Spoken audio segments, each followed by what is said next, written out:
Florence, thank you for chatting with us about this great opportunity for Indigenous entrepreneurs. My first question is, this $200 million in funding for Indigenous businesses, how can someone apply for that funding and explain why this funding is so desperately needed?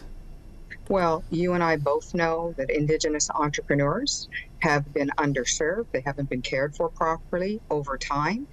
We at BDC, I've been at BDC for 20 years now, and I've been doing Indigenous entrepreneur loans for 20 years at BDC. Wow. This is something new.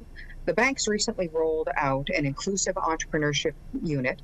I am a member of it, and where our job is to care for Indigenous and Black entrepreneurs. I care specifically for Indigenous entrepreneurs. The $250 million announcement comes in two parts. The first $200 million is two new investment platforms to support Indigenous and Black-led businesses, which we know are chronologically underfunded. These entrepreneurs, and it hasn't stopped, they're still underfunded because of who they are. This is changing now. The BDC has always been committed to Indigenous Canada. The other loan is coming from our new inclusive entrepreneurship unit. It's an inclusive loan. We provide up to $350,000 in lending, and we're kind of focusing more on the $25,000 to $100,000. We can go up to $350,000. But the beauty of that is that a portion of that, and you're talking about that $50,000, that's that particular Indigenous entrepreneurship loan, the inclusive loan. And what we do within that loan is something different than our traditional loan. When you get a loan from BDC under this envelope, you get two different tiers of education.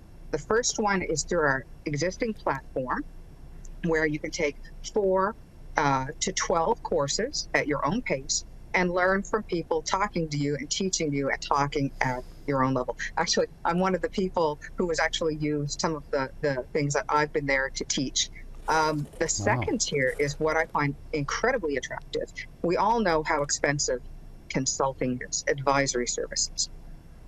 Entrepreneurs who have this loan can get up to 15 hours complimentary services from like-minded people. So when you're an Indigenous entrepreneur, you will have an Indigenous advisor. If you're a Black entrepreneur, you will have a Black advisor. So the BDC's ongoing commitment to Indigenous Canada and underserved markets is bar none the best. Like I say, I've been here 20 years for a reason. Yeah. Very proud. Yeah, right on. No, this is exciting news, big news for Indigenous businesses right across our country. Can you talk about how Indigenous businesses in Canada is one of the fastest growing segments right now and why that is? Well, I mean, part of it is the fact that over the past 20 years, these markets were underserved. People couldn't get financing. How do you grow a business bootstrapping using your own money? Now that funds are becoming available, we're very fortunate that we have a lot of dedicated Aboriginal or Indigenous financing institutions to provide those funds. The chartered banks are following suit. The BDC has always been at the table, but we're kind of raising the bar, so to speak. So they haven't been able to get financing. So now that they're able to get financing, they can grow. You know, in Canada, there are 100,000 fewer entrepreneurs in the past decade. Indigenous entrepreneurs are the fastest growing group of entrepreneurs in Canada right now. And when you talk about small business contributes 54% of Canada's GDP. That's massive. And Indigenous entrepreneurs are a huge part of that. You have to be there to service them. And with our inclusive entrepreneurship unit, you know, Indigenous entrepreneurs will be served by people who understand them, people who can have the conversation, who know what a sweat lodge is, who knows the challenges of business, who understand Indigenous ceremony, who understand the absolute commitment to community Indigenous entrepreneurs bring to the table. Those are the types of entrepreneurs I want to serve. Yeah. No, this is all great, exciting news. And finally, really quickly, what is your words of wisdom for anyone thinking about starting their own business? Not for the faint of heart. Entrepreneurs are the center of that entrepreneurial spider web.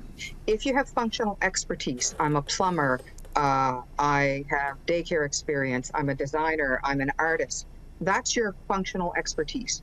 You will have to partner with people who have the other areas of expertise, or you can come to the BDC for one of these inclusive loans and get the coaching you need to round that out. So can't be afraid of it. You're going to work very hard. Your highs are going to be high. Your lows are going to be low. But the point is, those highs are yours. You built that business. You should be proud of that. And when you have a low, you know what? Don't be faint of heart on it. Think of it as a learning opportunity and take those things to springboard yourself to be better. Mm-hmm. Well, Florence, thank you for chatting with us about this great opportunity for Indigenous businesses. We'll be sure to update our audience more when we hear more news about it. Thank you very much.